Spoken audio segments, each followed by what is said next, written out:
সব গুছিয়ে নিয়েছি, এবার এটা আমি রান্না করব। দেখে নাও, আমার গ্যাস অন হয়ে গেল, দেখতেই পাচ্ছ।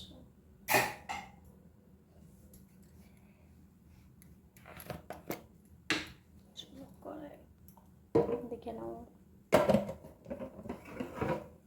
দিয়ে দিলাম তেল,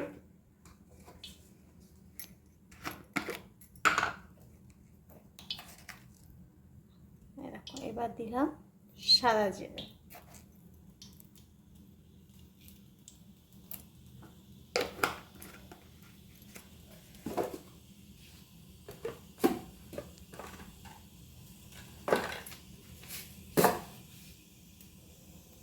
আমি মিস্টেক করেছিলাম, এই জন্য দিয়ে দিলাম একটু কালো সর্ষে।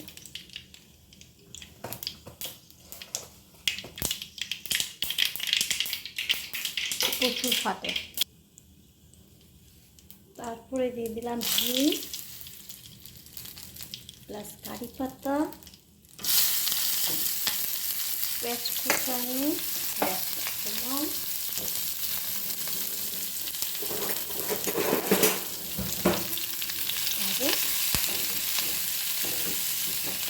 গন্ধটা কিরকম,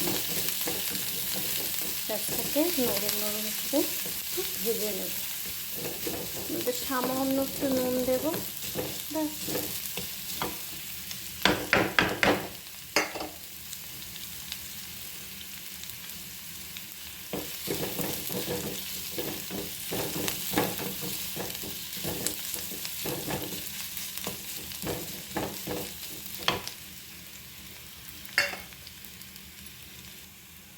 এখানে সামান্য একটুখানি নুন দিলাম, এবার সামান্য একটু মিষ্টি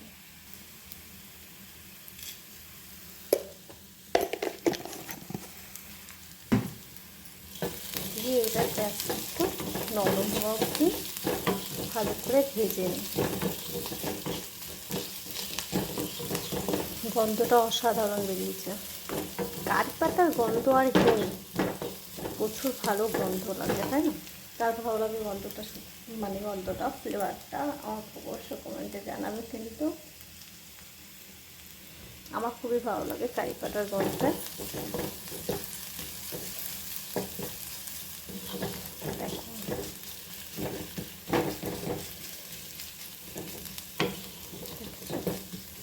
পেঁয়াজটা অনেকটাই নরম হয়ে গেছে, চলো এবার দিয়ে দিই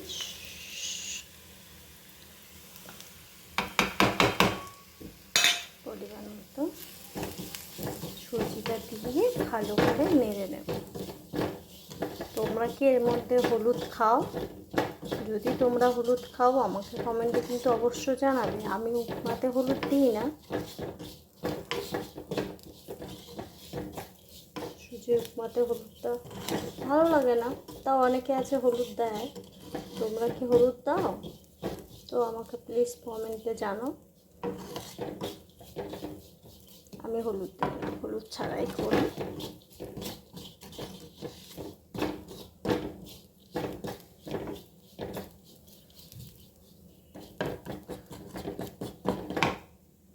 এবার একটু ভালো করে ভেজে নিয়ে একটু অল্প করে জল দিয়ে দেবো। এবার দেবো বাদামগুলো অলরেডি ভাজা, দোকানের বাদাম তো ওই জন্য ভাজাই থাকে। তো একটু হাত দিয়ে ডলে নেব, কেন ওটাতে না নুন থাকে, ওর নুনে না অত্যন্ত নুন লাগে। চলো দেখা,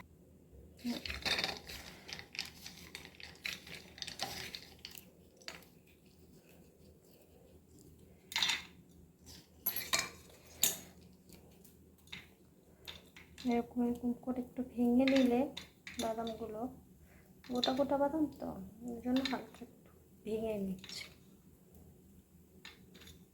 তবে গোটা গোটা থাকবে না, না সবগুলো এরকম করে ভেঙে দেবো। ঢেলে দিয়েছি, এই দেখো উপমাটাও অনেকটা ভাজা ভাজা হয়ে গেছে, দেখতেই পাচ্ছ তোমরা, হালকা লাল লাল হয়ে গেছে। এবার এর মধ্যে একটু উষ্ণ গরম জল দেবো, সুজিটা সেদ্ধ হওয়ার মতো অনেকটাই হয়ে গেছে। এবারে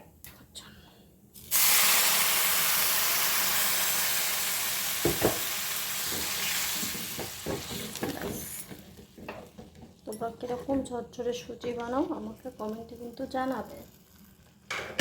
এটার ফাইনাল দেখো সুজিটার পুরো জলটা চলে গিয়ে এবার দেখো সুজিও আমার সেদ্ধ হয়ে গেছে, এমনকি ঝুরঝুরেও হয়ে যাবে, তাই কেন। এবার এটা দেখে নাও ফাইনাল হয়ে গেল। সুজির উপমা করতে মিনিমাম 5 মিনিট লাগে, সব রেডি থাকলে তো আরও তাড়াতাড়ি হয়ে যায়, তাই কিনা। কেমন লাগলো আমাকে কমেন্ট বক্সে অবশ্য জানাবে, আর ভালো লাগলে নিশ্চয়ই একটা লাইক শেয়ার করে দিও। আর ব্যাস এটাই, চলো আজকের মতো টাটা।